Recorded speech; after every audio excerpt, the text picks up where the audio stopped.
Hi, good night, and welcome once again to my review of Ready to Love, Season 4, Episode 10. Now, this episode, I have to say, was not as exciting as the previous episodes, but it still was very entertaining to watch.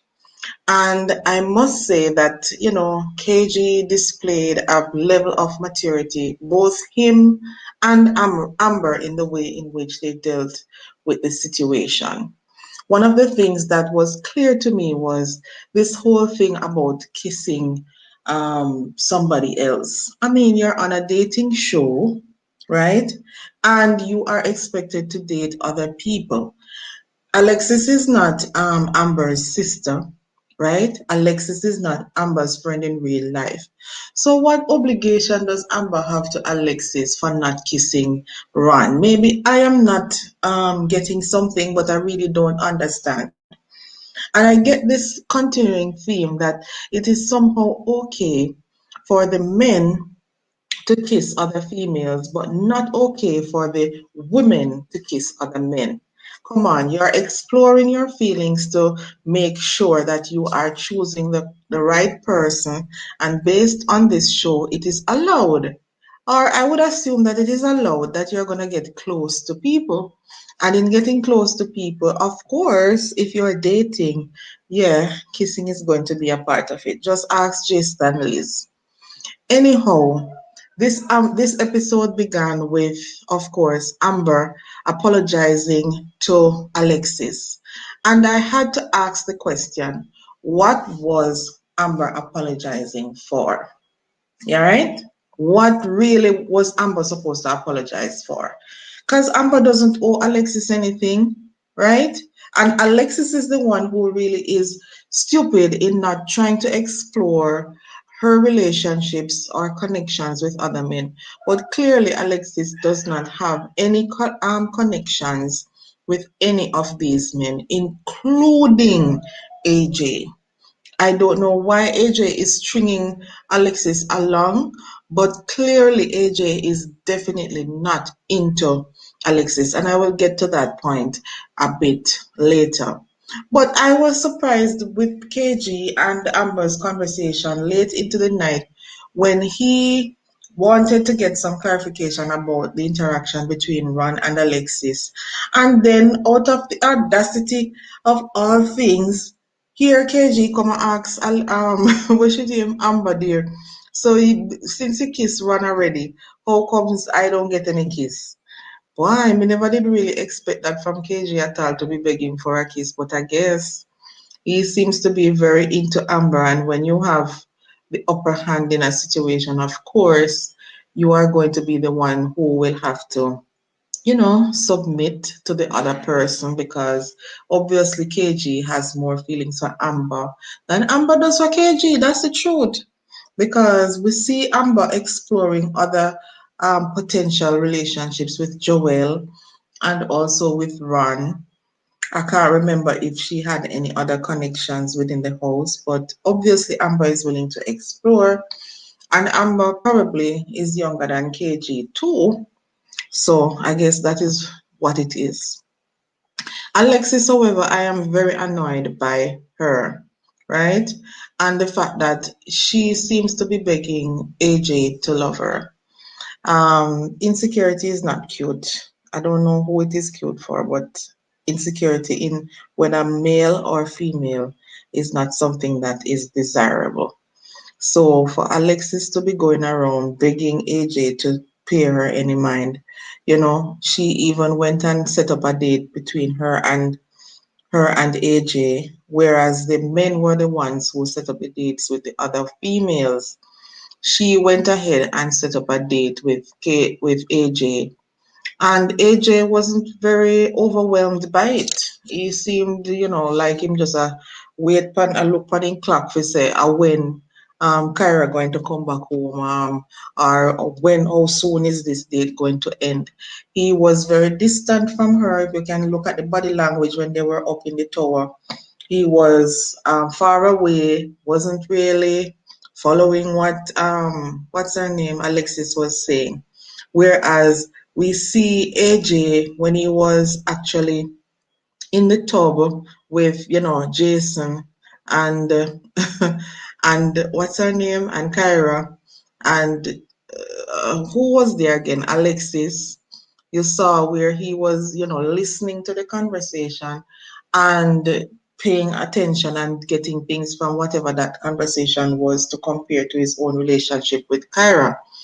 But that scene with them in the pool there with Kyra and Jason and Liz, when Liz said, she did not see Kyra, boy, I was like, my God, Liz, I could feel every word of what Liz said, the hatred took towards Kyra. But Liz clearly is using her own wiles to get Jason's attention. And though she's saying that she doesn't notice Kyra, it's only because she noticed Kyra why she actually mentioned that. So yes, Liz, I understand and I support you showing confidence, but at the same time we know that it is because of your own insecurity in that pool why you made that statement. All right.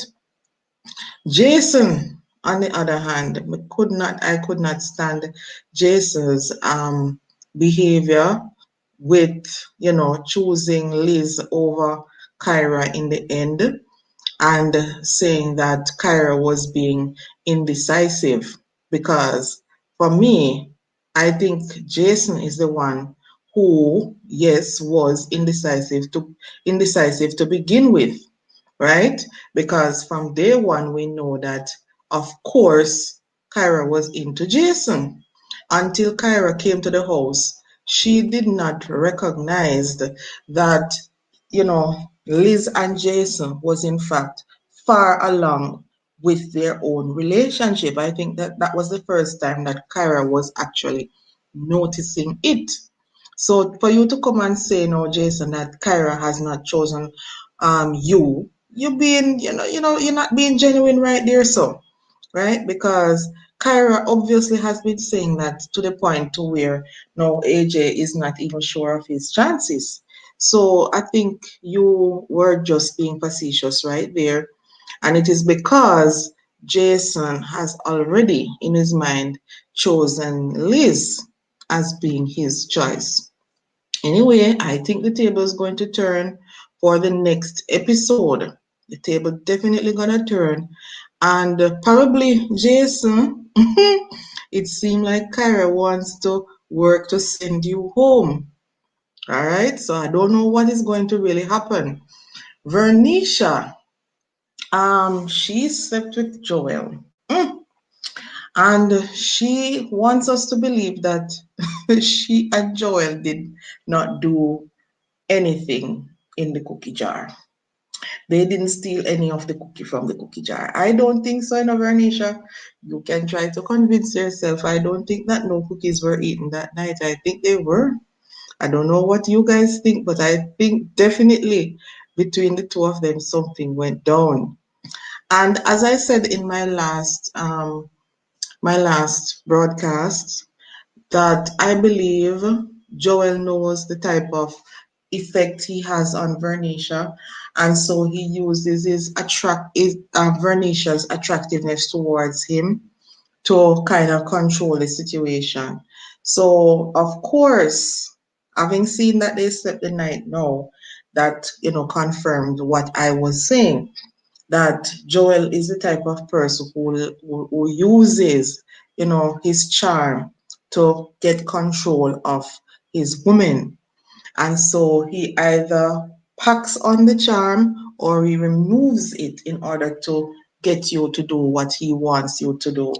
And it is clear that Vernisha is still upset, but because of Joel's charm, he is able to get Vernisha to do what he wants.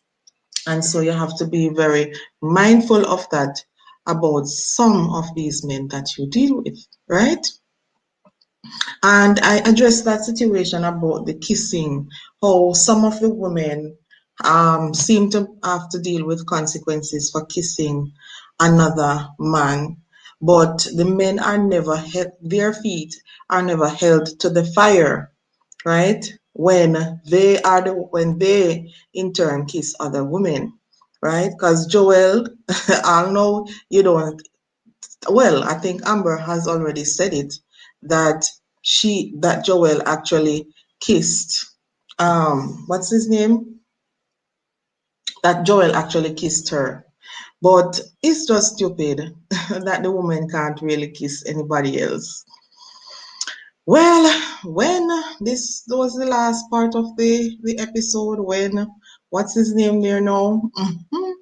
When him AJ and Kyra, when Kyra sits down with AJ, and when AJ was telling her that Kyra, you're not ready to love me. Swear say Kyra did gone home, you know. But me I said then after Kyra go home, I who go watch the rest of the episode them.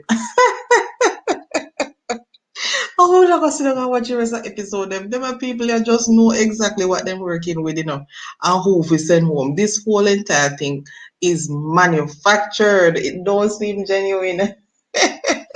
Because, of course, Kyra should have been sent home right there. So, cause AJ now feel none of them as far as me is concerned.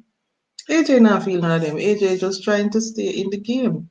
But anyways, he, of course, says he doesn't want to lose Kyra. Who would want to lose Kyra? Kyra is such a sweet person.